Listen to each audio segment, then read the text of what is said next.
do want to bring in a host with the most. And yes, I say that we have a lot of fun. Why not? There's some levity. Levity's always good. But this man and I do scratch the surface every time. Guys, his name is Jeremy London. And this is from London to you, Mr. London. Our first live episode right here on TKN on the Celebrity Tournament. What do you? There's a lot of things we want to discuss. How do you feel about our first maiden voyage live? That is live. I'm nervous. Don't I look nervous? I'm kidding. This nervous. Is wonderful, man. Nervous. I love this. This is great. This is what I look forward to this, man. Every time I get to connect with people and use my brain a little bit and, go get to know more about people that I didn't know before and learn about even, I didn't know who Mr. Bryan was. I didn't know who he was before this. It's so fun learning about people. But I get to reconnect with old friends, and it's amazing. I knew you knew David. You told me earlier. You also obviously knew Kelly. One of my roommates and one of my best friends was a guy named Brentley Gore, right? And Brent Gore was on the show with Kelly. Sure. The California Dreams. Yes, that's right. California Dreams. Yes, and and Michael Cade is one of my best friends. He played Sly on that show, and so I've known Kelly for for a long time. We never really hung out or whatever, but I was always in love with her when we were out there. Such a beautiful soul, and I love seeing that she's her family and all of that. She seems that's a really good heart. I got to see her heart with the whole horse thing and all that stuff. I really connect with all that. So. Well, no, because again, you're an animal lover. There's a lot of things that, and I don't say this to be embarrassing or anything, but you're a Renaissance man. And the reason why is because you have a lot of interests. You excel in them because you work towards your goals. But one of the things that you and I discussed on the phone last week was how we have a passion for education. And I want to bring this up because I want to get your take on this. I used to teach U.S. history. I teach storytelling, you teach storytelling. I have an interest in education, you have an interest in education. What I actually find is that everybody has an interest in education. And that's interesting.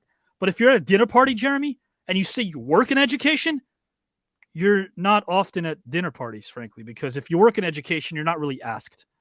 And you're never asked back because, and it is kind of strange to me, when you say that you're a teacher, people go, oh my God. Because if you ask people about their education, they will pin you to the wall.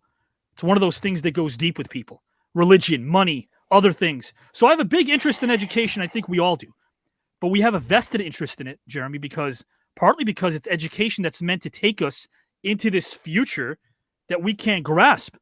And if you think about it, kids today are going to be retiring in 2065.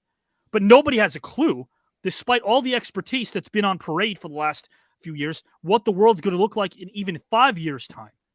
The education right now is something that's both concerning me and something I'm optimistic about at the same time. I'm optimistic because I feel like we can get it right. But thus far, especially today, we have not. What are your thoughts on that? Well, let's be realistic about what's going on in our country right now. Books are being burned. Education itself is on the line because education is being questioned the same way that science is being questioned. There are people that are trying to put church into school and politics into school and personal agendas into school, and this grooming thing that they have attached to teachers is the people that are doing the accusing are the people that are doing it. And so the whole thing is maddening, and it all scares me because I have children that are in the school systems right now. I have one son that's in the Florida school system right now. California school system, and one that's in the Florida school system. And the things that he's not allowed to have access to, we are not going forward. We're going backwards. We are not. I mean, this law in Arizona that was just passed from Yeah, 1840, whatever, whenever it was, before Arizona was ever even a state, sure. created by a The man territory. who was married 4 times to 4 children. His first wife was 12, and he kidnapped her. Yeah. And then the other two were 14, 15, and 15. And that's the guy that's making these laws that are telling people what to do with their bodies now in this modern era. And I'm attaching that with us going backwards with what's happening in our education system, because now they're trying to teach kids that slavery didn't happen and that Martin Luther King didn't happen and none of that matters. We can have a whole debate on how much long, you know what I mean, like where that all fits in the education system down the line or whatever. But trying to erase it isn't moving forward. It's not moving forward. No, It's not. it's not. Progressive in any means. But my And so, contention is this, though. My contention is that being stifled as an educator, and I brought it up a few times. I couldn't talk about the Buffalo Soldiers. I couldn't talk about the Revolutionary War. I couldn't talk about the Freedom Riders. My contention is that creativity now is as important education as literacy. We should treat it with the same status, and I'll explain. You know, I heard a great story recently, and I love telling it. It was of a little girl who was in a drawing lesson. She was 6. She was sitting in the back. She was drawing, and the teacher said this girl hardly ever paid attention. And in this drawing lesson that she had, and the teacher was fascinated. She went over to her and she said, "What are you drawing?" And the girl said, "I'm drawing a picture of God." And the teacher said, "But nobody knows what God looks like." And the girl said, "They will in a minute. They will in a minute." If we're strict about educating young minds creatively, we're not going to educate ourselves. I mean, the beautiful job of being a teacher is learning. That's the beauty of it. And we're not doing that anymore because A, we can't teach, and we can't preach, and we can't listen. Why are educators right now, even the best of the best, why are they being told that their career choice is foolish? Why is it that in this country, as opposed to others, and I can name 26 off the top of my head, even in Antigua, why is it that teachers are celebrated so much outside of the U.S.? I live in Mississippi. The education, the what they focus on, in education here is, it's criminal. It's absolutely criminal. They don't teach the kids here anything. They literally get them prepared for the placement tests. They Sure. pretty much kind of teach them what's going to be on the placement test, and then they kind of let them run. They don't teach them anything. Jeez Louise. You know, at what point do these people, do the people that are abandoning these kids,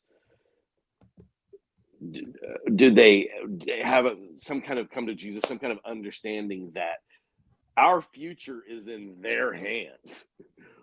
You know, we're abandoning a generation of children right now that are going to be the ones that make the decisions later. Yeah, when we're old and feeble and we need them to make good decisions. Yes, sir. You know, it's a great point. And so, for I get furious whenever I see politicians that are being greased and all they can focus on are, big government projects and all of that stuff, with complete oversight to our children and the education system in this country. How many more missiles do we need to build? How much more money do we need to send to Israel whenever they've got their own money? Listen, I support Israel. Israel's got their own money. You know what I mean? Like, this is when are we going to put it into our kids? When does it matter here? Well, my question is how? This whole pro-life.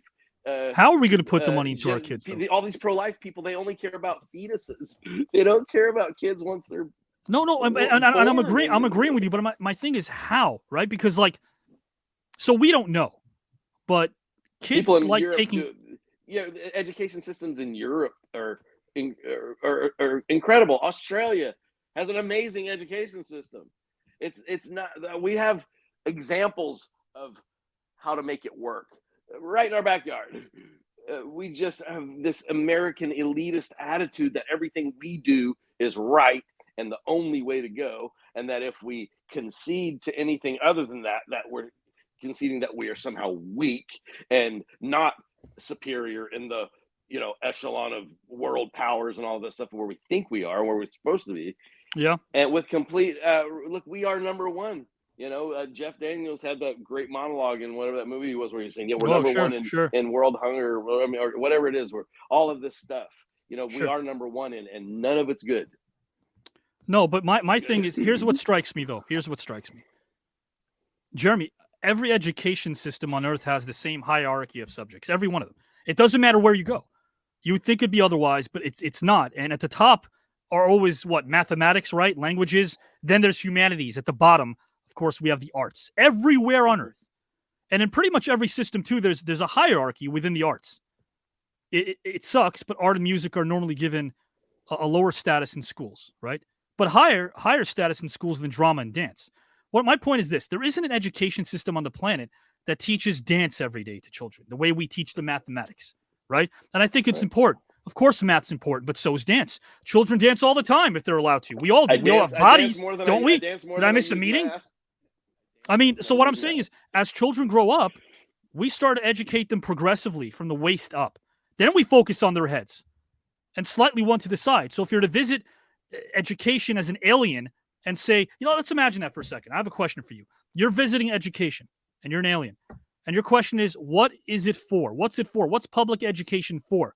Wouldn't they conclude that if you look at the output about who really succeeds by this, who does everything they should, who gets all the brownie points, who are the winners, they would conclude the whole purpose of public education throughout this world is to produce university professors, right? They're the people that come out on top. But you know what? They shouldn't hold them up as the high watermark of all human achievement. They're just a form of life. They're another form of life. But they're curious, right? So there's something curious about professors and scholars. They're disembodied in kind of like a literary way. So they know a lot. But are they teaching a lot? Or are they so happy with the knowledge that they've attained? Are they so happy hearing their own voice? Are they so happy knowing that no matter what, they can't teach the way they'd like to?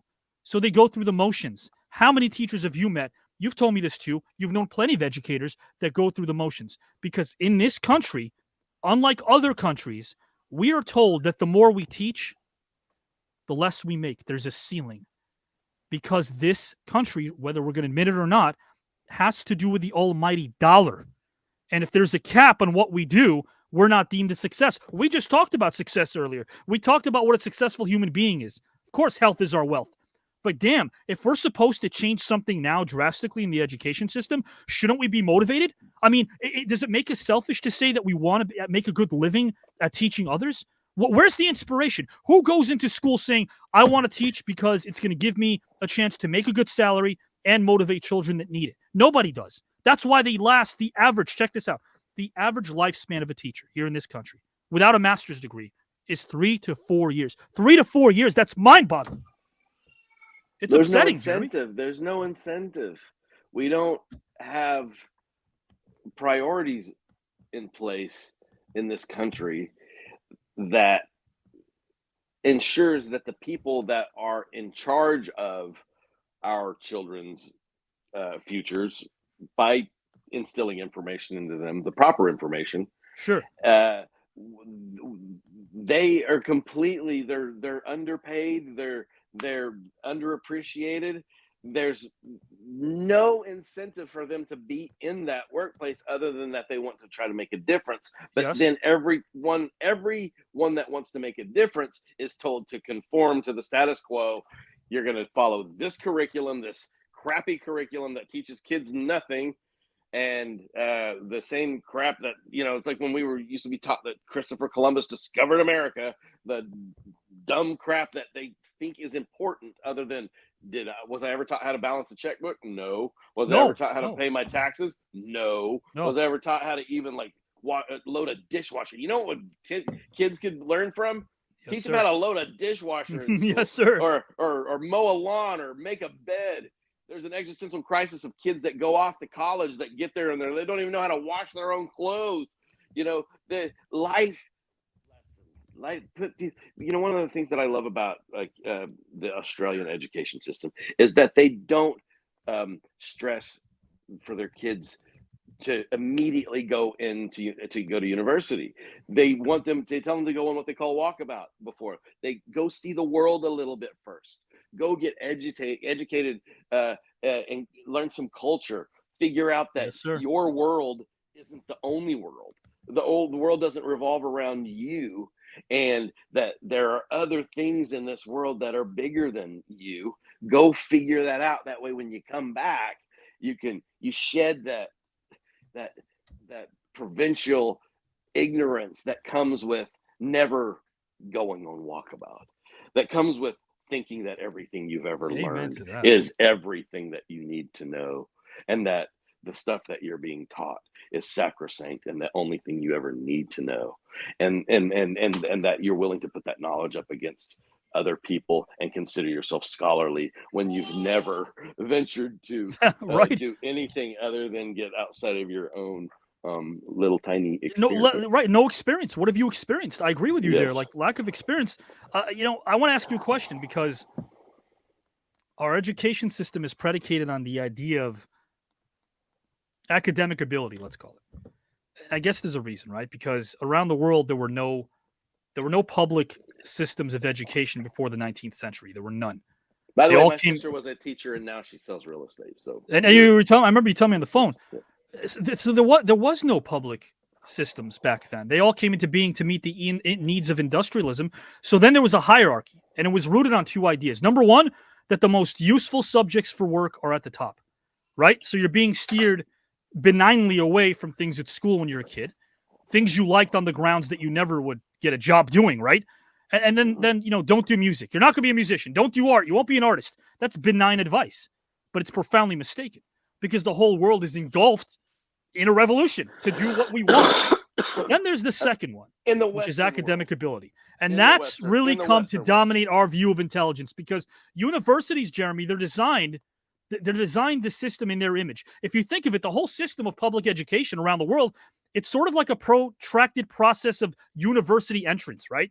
The consequence is that many highly talented, brilliant, creative people think they're not because the thing they were good at school wasn't even valued or wasn't actually stigmatized. We can't afford to go that way, man. We can't. Well, when you say around the world, but the approach to education in Western cultures is way different than the approach to education in Eastern cultures. Way different. Way different.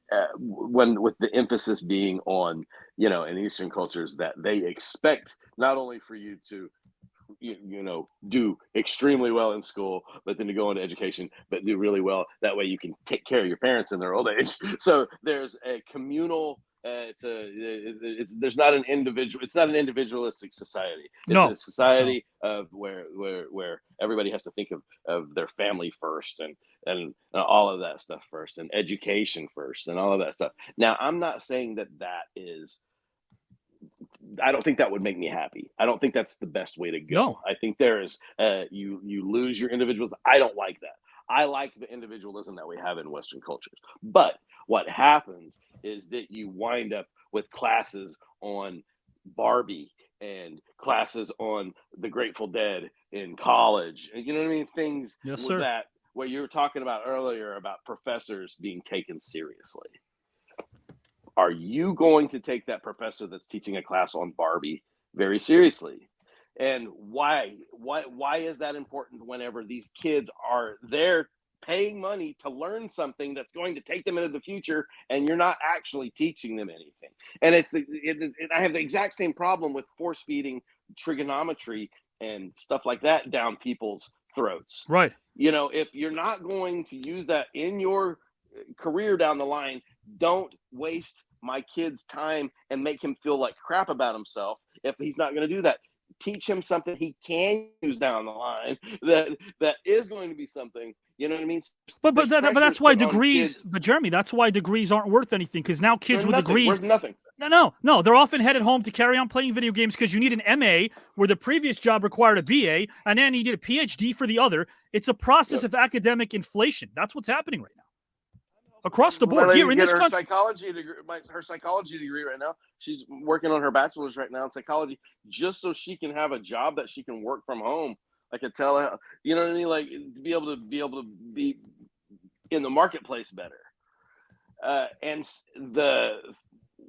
I watch how this process goes on, and you've got nobody teaching you anything. You're literally teaching yourself it's all online classes. You're your own professor. You're teaching yourself how to do everything. And so are you really learning anything? You know what I mean? No. But I think that's because we need in psychology, but are you really like learning enough to become a psychologist? No, because I think we need to rethink our view of intelligence, right? I think the whole structure, and I said this to someone the other day, it might have been my dad, the whole structure of education is shifting beneath our feet because we know three things about intelligence. One, it's diverse. We think about the world in all kinds of ways that we experience it, like you brought up. Secondly, intelligence is dynamic, right? If you look at the interactions of a human brain, intelligence is wonderfully interactive, right? So the brain isn't divided into compartments, right?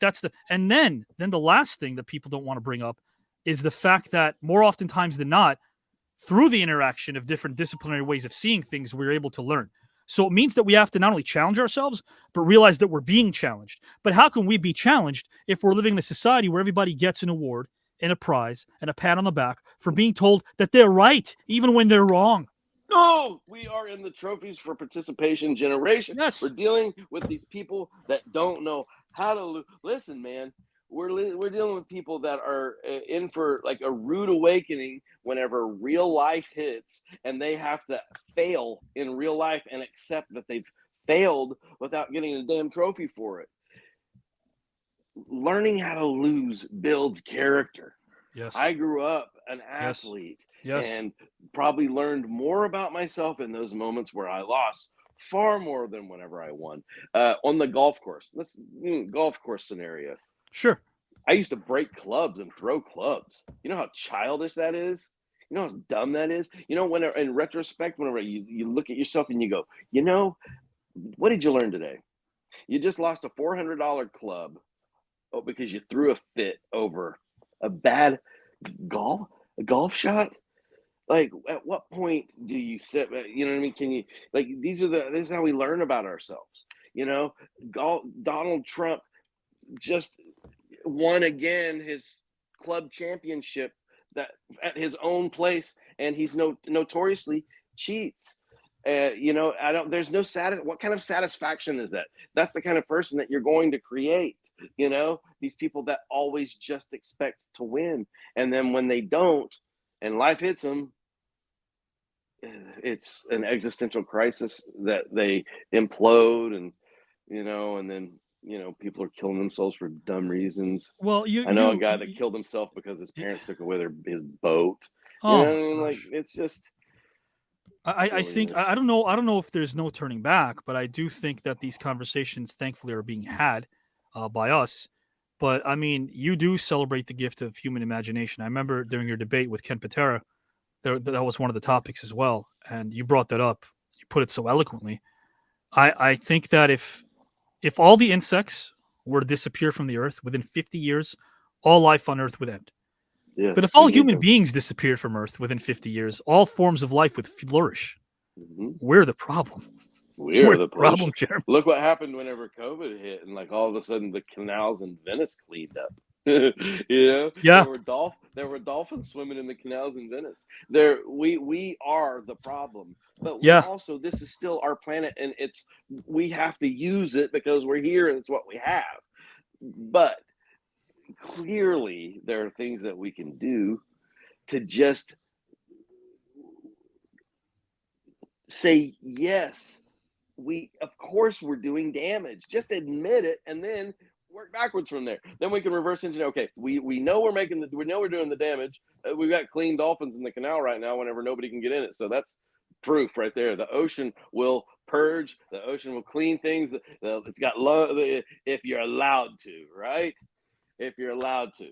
And so if it's we have to learn to live it with ourselves without killing ourselves, right? Yes, sir. And just that this whole denialism about denial that science is right and that science is a thing and that climate change is real and all that stuff.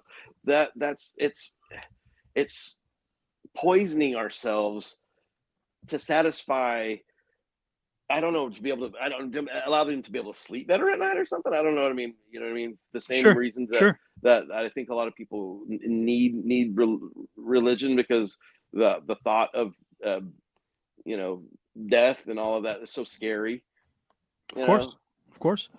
I just think our education system's kind of like mined our minds in the way that we strip mine the earth for like a commodity, right? So like Yeah. for the future, it's not going to serve us, and that's why I hope we rethink the fundamental principle in which we're educating our kids, because it has to start there, man. And I'm glad that our episode now started with this topic, because I noticed the comments. And guys, we're going to read some of your comments because we're live. That's what it's all about. Please, questions, Yes. comments. I love them. Please, feel free to. Yeah. We're here live. Mindy says, I love this. Add to it. Thank you so much, Mindy. Lewis, someone spin science to fit their own agenda, says Lewis Sange. Appreciate that. Appreciate the love from people do spin science.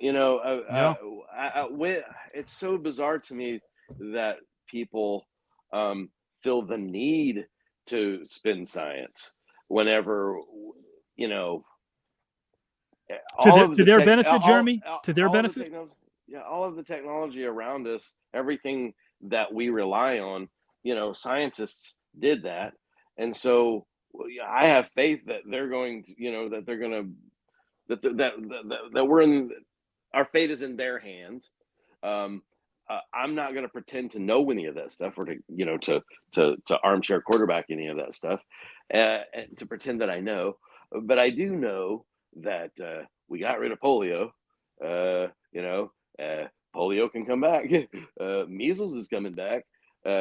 Things that we've eradicated through science, by denying it, things are coming back. So I think there's just proof in, there's proof in what's happening. And that's part of the de-evolution that I'm talking about. We're going backwards. We're going backwards. Like, we have flying cars that are literally getting ready to go into the market. At the same time, we are burning books. If we're not a walking contradiction, I don't know what the hell we are and what's happening. Like, it's bizarre. It's like as the universe expands and is pulling apart, so are people's brains and common sense and just connection to each other. As everybody gets lost in their phones and social media, pretending to be something they're not, and all of that stuff, it's like we're getting farther and farther apart. And as the universe continues to expand and get farther apart, so do we. And as it's like, at what point does anybody ever, are we even going to be able to connect at all? All of the dark matter in between us is going to be too dense and polarizing, and everybody's just going to hate each other. Or we're going to destroy each other before that has a chance to happen. And that really sucks, because there's a lot of creativity out there, especially when you do open up your devices.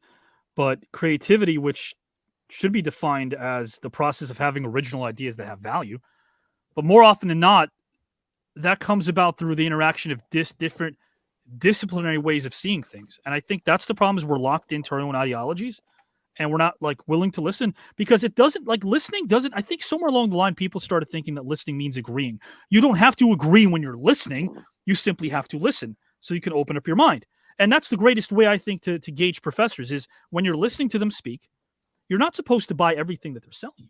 You're not supposed to subscribe to their ideologies. You're supposed to be an adult and weigh everything and put everything on a scale. And I think we're like in a society now where everyone wants to preach, everyone wants to teach, everyone wants to talk about their truth, nobody else's. When is the last time, man? When is the last time you pulled up, turn on the boob tube and listen to the news, or even, I don't know, open up your laptop, your device, and listen to somebody actually say, "You're right, I'm wrong, thank you for your perspective"? It doesn't happen. Think about how It common doesn't that happen. sounds, though, right? But it's not. It's uncommon. Yeah. Which is lunacy. We live in a world of, I mean, our American elitism and the narcissism that is ingrained in us from birth here won't allow us to even admit we're wrong when we're wrong. That's what's going on right now. There's a whole lot of people that know that they're wrong and that they're on the wrong side of history right now. But admitting so means that they have to mean that they have been duped. It means that they've been hornswoggled and bamboozled. And that Tough takes a pill to swallow. whole lot. That is a really tough pill to swallow. And especially for a narcissist. A narcissist is always going to say that it's everybody else's fault. Right. It's everything else. It's not me. No, how could it be? Duped. I'm not the sheep. Everyone else is the sheep. And so it becomes a self-emulating kind of like delusional, like to the point where you're like, it's like the whole thing, like if you lie enough, eventually you'll just believe the lie. You buy into it, sure. Right? Yeah. So you lie to yourself so much that eventually you believe it. And then you stick to that fastidiously and wholeheartedly, because otherwise it for some reason means you're a weak person. Right? You know? Knowing you don't know anything is the greatest power you can have. The wisest moment I had in my life was when I realized that I don't know shit. Yes. I don't know a damn thing. Yes. All I know is what I know, and everything outside of that is amazing to me. Like, I love learning new stuff, and my mind is blown constantly whenever I learn new things. You know? But it just as much, my mind is blown whenever I encounter people that don't want to learn new things, that are just satisfied with believing that everything that they know currently is everything they're ever going to need to know, and that makes them a very intelligent, wise, and full person. You know, but that's empty. Yeah, it's so empty. It's so empty. Yeah. It's so empty. But but that's why I like that.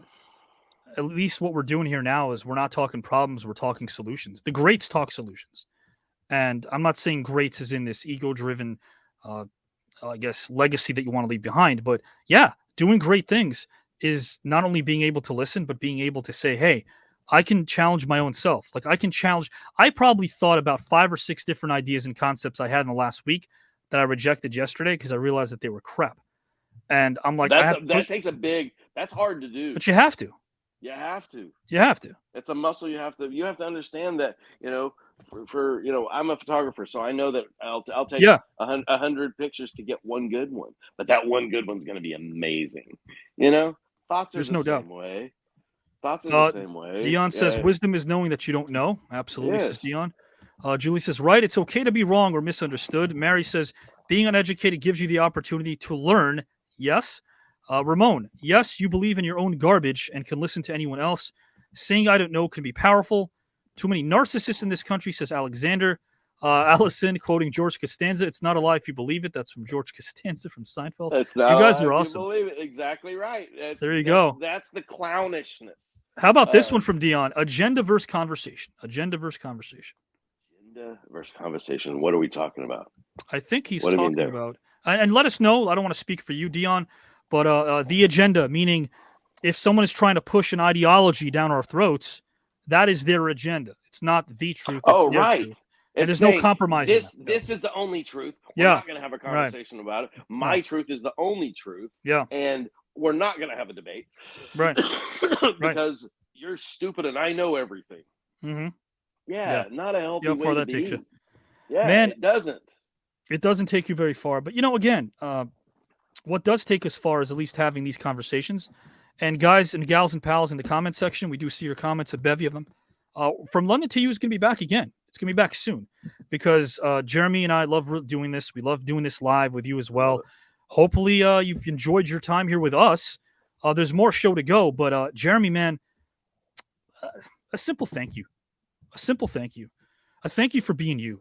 A thank you for being understanding. A thank you for being real. A thank you for not delegating your truth onto others, because you will own your truth and speak your mind.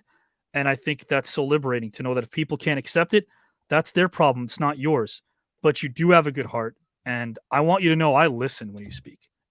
Thank you. Of course here, but out there in off internet land. Thanks for being you. You're a warm-hearted dude, and I love you to death, man. You are a brother. Thanks for being there. Really. It's my pleasure. It's my honor, man. This is, I enjoy getting to dive into important things, and I enjoy getting to exercise thoughts and things that, I don't burden my lady with this stuff. She's got enough on her plate. She could care less about politics and all of that because she's so busy doing all of the other stuff that we need to keep the wheels going. I'm the one that has to worry existentially for the future of our children and our grandchildren. As the protector, it's my I feel like it's my duty to know all these things and to be able to hopefully perspective. Yeah. Pass this part of growth down to my children and my grandchildren, because she's not going to. It's not her job to do that. She's busy doing the things that really keep the wheels on the bus. And I know that we're going into a world of confusion, technology-based sort of being stripped of anonymity and identity, and sort of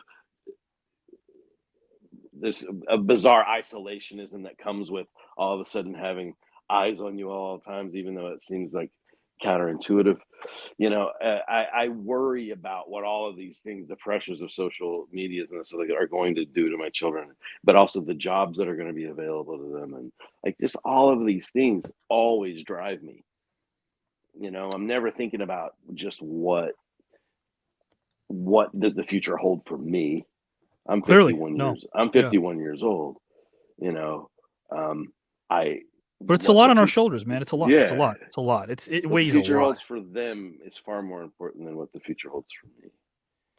And I think see all of the people out there, all the people I love, my fans, and all of the people. Sure. I see them the same way. You do. And that's that's what I want people to understand. Like, this is Jeremy, guys. This is Jeremy London.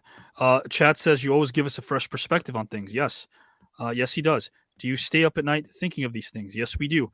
There's some more comments over here. What a great conversation. Thank you from London to you. Yes, guys and gals, this is our first live episode. Guys. Our fifth episode in general. Julie Hall, thanks for being here. Jeremy was interesting. Jeremy, the existentialist, absolutely.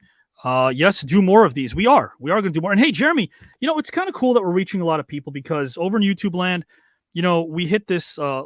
What a great achievement! I think over 1 million views total on our YouTube channel, which is pretty sweet. Cool. Yeah, man, and it's cool because of people like you who are part of this network that are sharing themselves with a world that they may not have met, but doing so in an honest fashion. I agree with Chad. Love having you on here. But from London to you is going to be something, guys, that is very powerful. You may not always agree with us, and please, I don't want to speak for Jeremy, but if you don't agree with us, let us know. We want to know. I'm an opinionated person because I'm a passionate person, right? But I'm not somebody that thinks that my opinions are the only ones. I'm not somebody that thinks that just because I have a thought that it's the right one. My mind can be changed. It's up to you to change it, though. I dare you. I dare you to change my mind. You know how much I would love that. If it's the right thing. You're not going to change my mind about some things, but I love to have my mind changed.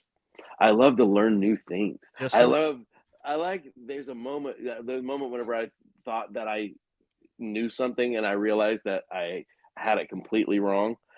I learned more in those moments than I learned. So in that moment where I didn't know a thing, I learned more than I knew before. Yeah. Now I'm enlightened, right? Sure. It's a great feeling. Yeah. Well, we did that when we talked about the craft during our last episode of From London to You, and we'll talk about the craft, guys. Jeremy's a fantastic teacher. I can learn a lot from him, and I have by listening to him.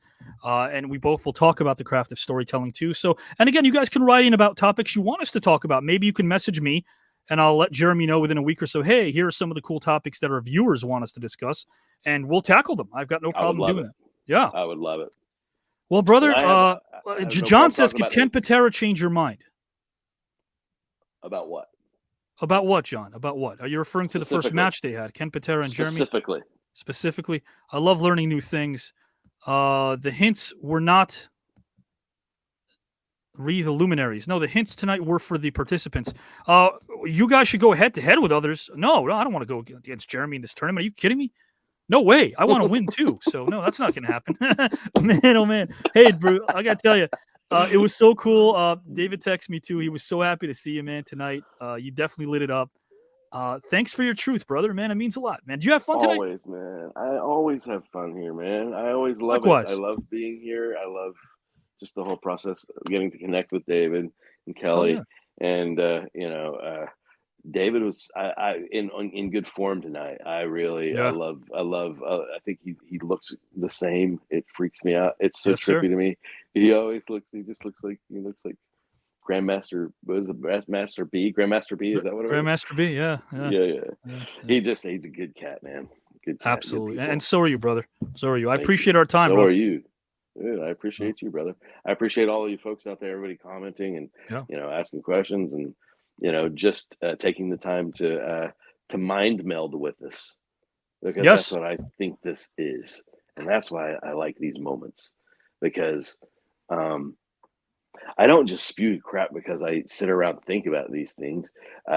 These are the things that I feel and that move me and that motivate me, And I sharing that's a gift, man. I do I do enjoy getting to share it.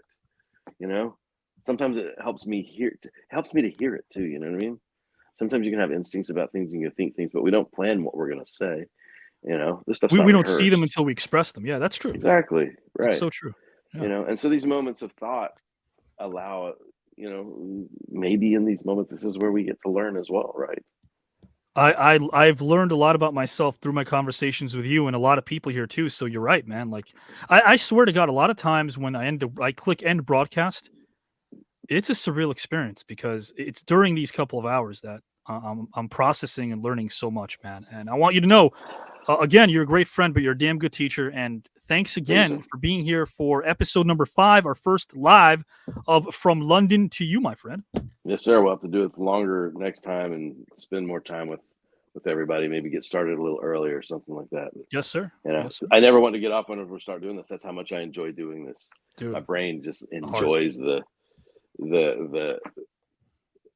release, I guess. I'm right there with you, man. So thank you, brother, man. Much love and have a great rest of the weekend. Much love to everybody. Be safe out there, guys. Thank you, Jeremy, guys. Don't burn any books. No burning of books.